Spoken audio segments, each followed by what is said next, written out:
Video देखने के बाद वीडियो के डिस्क्रिप्शन बॉक्स में वीडियो के घटक से संबंधित प्रश्न पूछे गए हैं। इन प्रश्नों को अपनी कॉपी में लिखकर हल करें। वीडियो के डिस्क्रिप्शन बॉक्स में एक गूगल फॉर्म की लिंक भी दी गई है। लिंक खोलकर इस फॉर्म को जरूर भरें।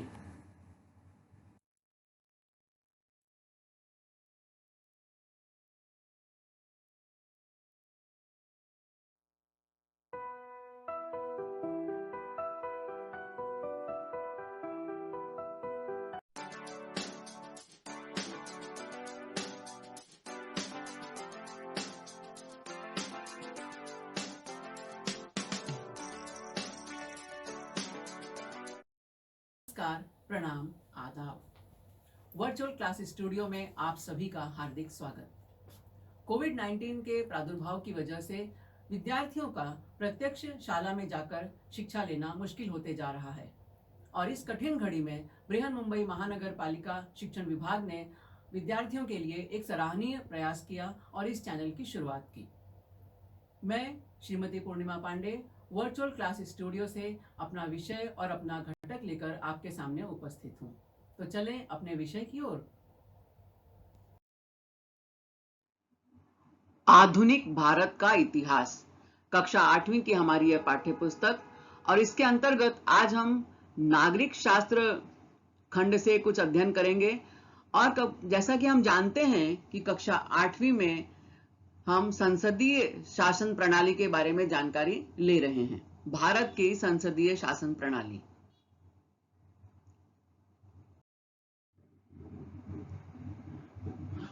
कक्षा 8वीं नागरिक शास्त्र के अंतर्गत हम संसदीय शासन प्रणाली का अध्ययन कर रहे हैं और इसके अंतर्गत आज हम जानेंगे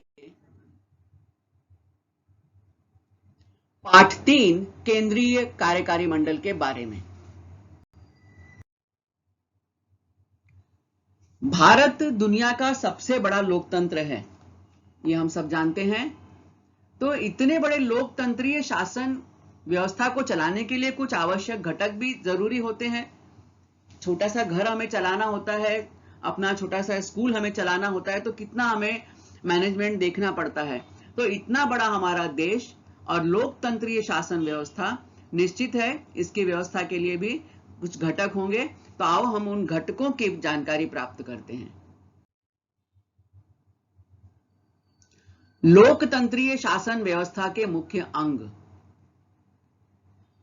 इसके 3 मुख्य अंग हैं। पहला विधायिका, लेजिस्लेटिव बॉडी, जिसके अंतर्गत संसद और विधानमंडल, राष्ट्रीय स्तर पर संसद और राज्य स्तर पर विधानमंडल का समावेश होता है। अब संसद और विधानमंडल में कौन कौन होते हैं? जैसे एमपी, मेंबर ऑफ पार्लियामेंट, संसद के सदस्य जिसे हम सांसद कहते हैं, और एमएलए या एमएलसी यानी विधानमंडल राज्य के स्तर पर जो होते हैं जनता के प्रतिनिधि, उन्हें हम एमएलए कहते हैं, मेंबर ऑफ लेजिस्लेटिव असेंबली, और MLC member of legislative council. और इसके अलावा सबसे निचले स्तर पर नगर सेवक, कॉरपोरेटर, ये हमारे विधायिका के अंग होते हैं। दूसरा मुख्य घटक है कार्यपालिका, एग्जीक्यूटिव बॉडी।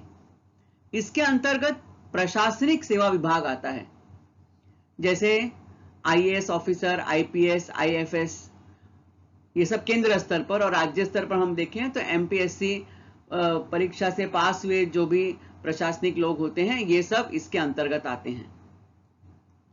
और तीसरा है न्यायपालिका, जुडिशरी बॉडी। न्यायपालिका नाम से ही समझ में आ रहा है, जहां पर न्याय की व्यवस्था होती है। तो ग्राम पंचायत से लेकर सुप्रीम कोर्ट तक के लोग न्यायपालिका के अंतर्गत आते हैं। यह हमारी भारतीय लोकतंत्रीय शासन व्यवस्था के मुख्य अंग हैं।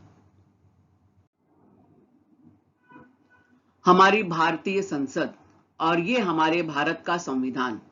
हम सब जानते हैं कि भारत की संसद की निर्मित संविधान द्वारा हुई है। संसदीय शासन प्रणाली में कार्यकारी मंडल विधानमंडल का ही अंग होता है और यह विधानमंडल के लिए ही उत्तरदायी भी होता है। केंद्र स्तर पर अर्थात संघ शासन प्रणाली के विधानमंडल को संसद कहा जाता है।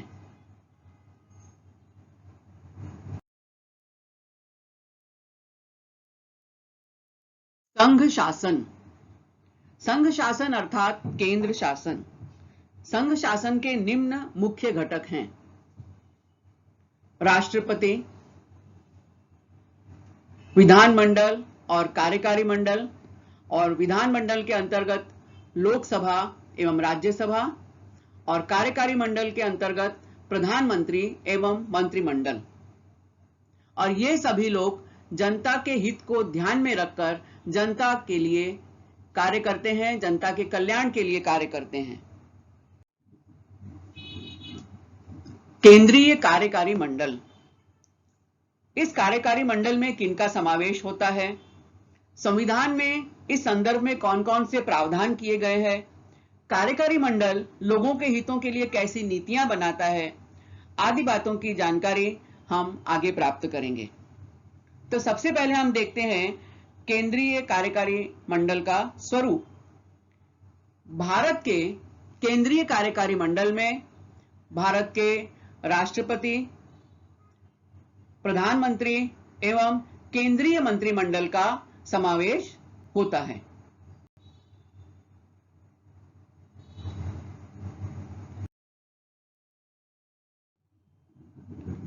भारत के संविधान में जो प्रावधान किए गए हैं उनके अंतर्गत राष्ट्रपति सर्वोच्च राष्ट्र प्रमुख होता है।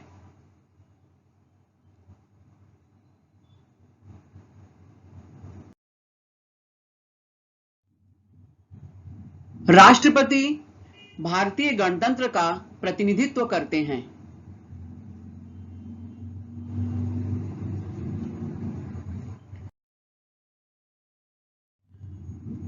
संविधान ने राष्ट्रपति को देश की संपूर्ण कार्यकारी सत्ता दी है।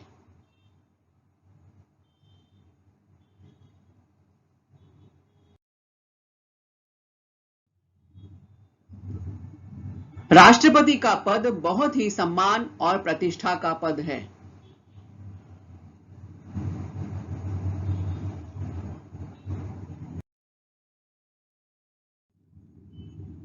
देश का शासन राष्ट्रपति के नाम से ही चलता है।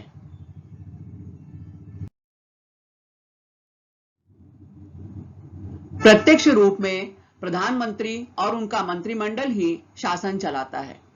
तो इस तरह हम देखते हैं कि राष्ट्रपति संवैधानिक प्रमुख होते हैं तो प्रधानमंत्री कार्यकारी प्रमुख होते हैं।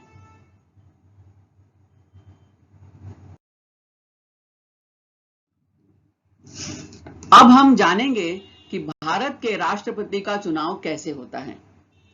जिस तरह भारत की आम जनता लोकसभा के सदस्यों का सीधा चुनाव करती है गुप्त मतदान पद्धति द्वारा, आपने भी देखा होगा समय समय पर चुनाव जब होते हैं तो किस तरह हमारी जनता उसमें सहभाग लेती है। किंतु भारत के आम मतदाता राष्ट्रपति का सीधा चुनाव नहीं करते।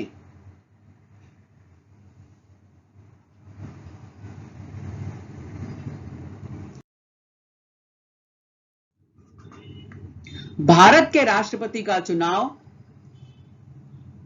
भारत की जनता द्वारा चुने गए संसद सदस्यों और राज्यों की विधानसभाओं के सदस्यों द्वारा किया जाता है।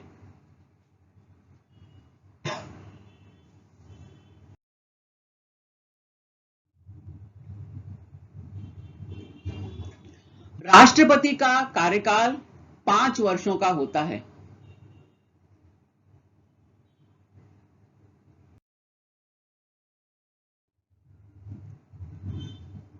राष्ट्रपति पद का चुनाव लड़ने वाला व्यक्ति भारत का नागरिक होना चाहिए।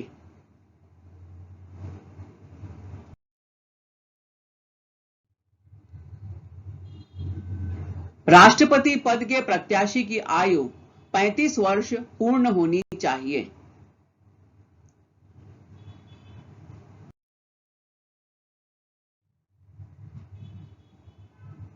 राष्ट्रपति पद पर चुने गए व्यक्ति को अपना पद स्वीकारते समय शपथ लेनी पड़ती है।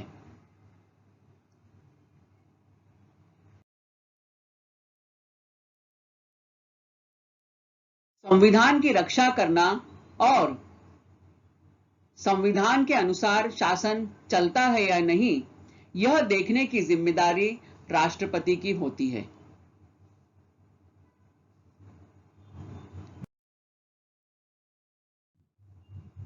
प्रधानमंत्री और मंत्रिमंडल की सलाह से राष्ट्रपति शासन चलाते हैं।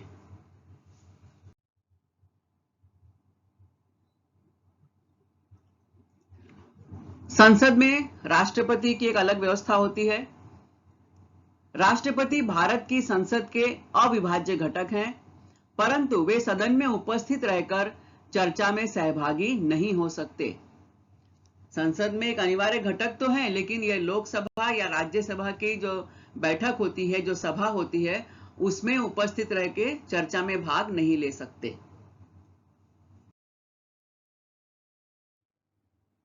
संविधान की रक्षा करने की जिम्मेदारी राष्ट्रपति की होती है, परंतु अगर राष्ट्रपति का कोई आचरण संविधान का उल्लंघन करने वाला हो तो उन्हें पद से हटाने का अधिकार संसद को प्राप्त है। इस प्रक्रिया को महाभियोग प्रक्रिया कहा जाता है।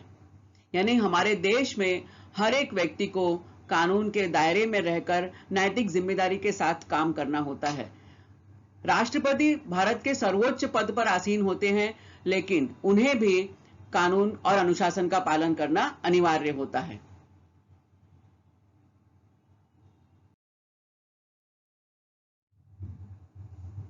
यदि राष्ट्रपति से संविधान का उल्लंघन हुआ हो या किसी सदन द्वारा ऐसा आरोप लगाया जाता हो, तो दूसरे सदन द्वारा उन आरोपों की जांच पड़ताल की जाती है। ऐसा नहीं है कि किसी ने आरोप लगा दिया और तुरंत राष्ट्रपति पर महाभियोग की प्रक्रिया शुरू हो गई। यदि किसी ने कोई आरोप लगाया है तो पहले उसकी जांच पड़ताल की जाती है और उसके बाद दोनों सदनों के विशेष बहुमत 2/3 से वह प्रस्ताव पारित होना आवश्यक होता है। उसके बाद ही राष्ट्रपति अपने पद से हटाए जाते हैं।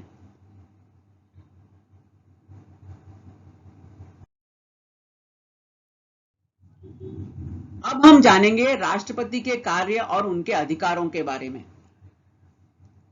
राष्ट्रपति को संसद का सत्र बुलाना, स्थगित करना यानी सत्र स्थगित करना, संसद को संदेश भेजना, लोकसभा की पूर्णावधि के बाद या समय से पहले लोकसभा को बर्खास्त करना या लोकसभा को भंग करना, ये सारे अधिकार प्राप्त हैं।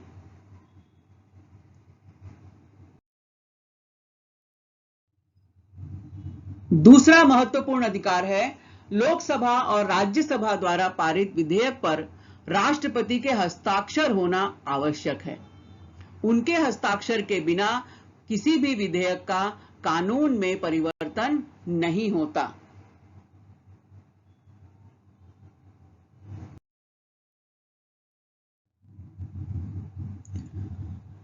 राष्ट्रपति लोकसभा में बहुमत प्राप्त दल के नेता को प्रधानमंत्री के रूप में शपथ दिलाते हैं और उनके द्वारा सुझाए गए व्यक्तियों को मंत्री पद की शपथ दिलाते हैं।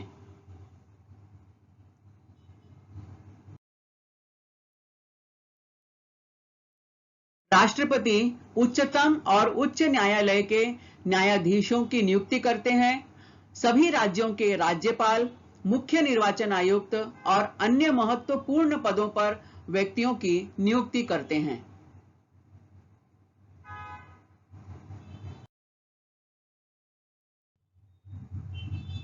राष्ट्रपति भारत के तीनों रक्षा दलों के सर्वोच्च प्रमुख होते हैं। 3 रक्षा दल कौन से हैं? हमारी सेना, वायुसेना, नौसेना और थल सेना। इन तीनों रक्षा दलों के सर्वोच्च होते हैं। युद्ध और शांति संबंधी सभी निर्णय लेते हैं। इनके अतिरिक्त राष्ट्रपति को कुछ न्यायालयीन अधिकार भी प्राप्त हैं। उदाहरण के रूप में किसी व्यक्ति की सजा घटाना हो, सजा की तीव्रता कम करना हो, अथवा अपवादात्मक परिस्थिति में मानवतावादी भूमिका से सजा कम करने का या रद्द करने का अधिकार भी राष्ट्रपति को प्राप्त है।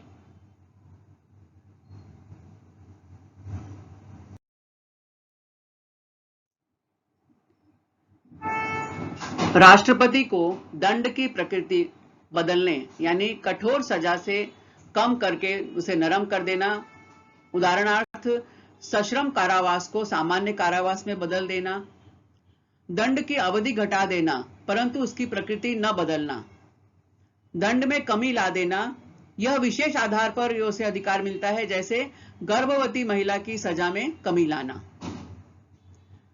दंड प्रदान करने में विलंब करना, विशेषकर मृत्यु दंड के मामलों में। तो इस तरह हमने देखा कि राष्ट्रपति को कुछ न्यायालयीन अधिकार भी मिले हुए हैं।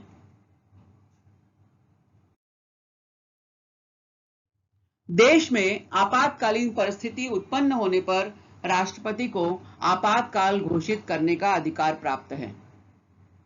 संविधान में 3 प्रकार के आपातकाल दिए गए हैं: राष्ट्रीय आपातकाल, राज्यों में आपातकाल अथवा राष्ट्रपति शासन और आर्थिक आपातकाल।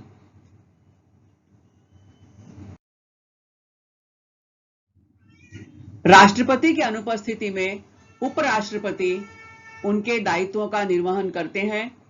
उपराष्ट्रपति का चुनाव संसद के दोनों सदनों के सदस्यों द्वारा किया जाता है। तो इस तरह आज हमने इस पाठ में राष्ट्रपति के चुनाव, राष्ट्रपति के अधिकार, उनके कार्य, इनके बारे में संक्षिप्त जानकारी प्राप्त की। अगले वीडियो में हम जानकारी प्राप्त करेंगे प्रधानमंत्री और उनके मंत्रिमंडल के कार्यों और अधिकारों के बारे में। तो मिलते हैं अगले वीडियो में, तब तक के लिए धन्यवाद।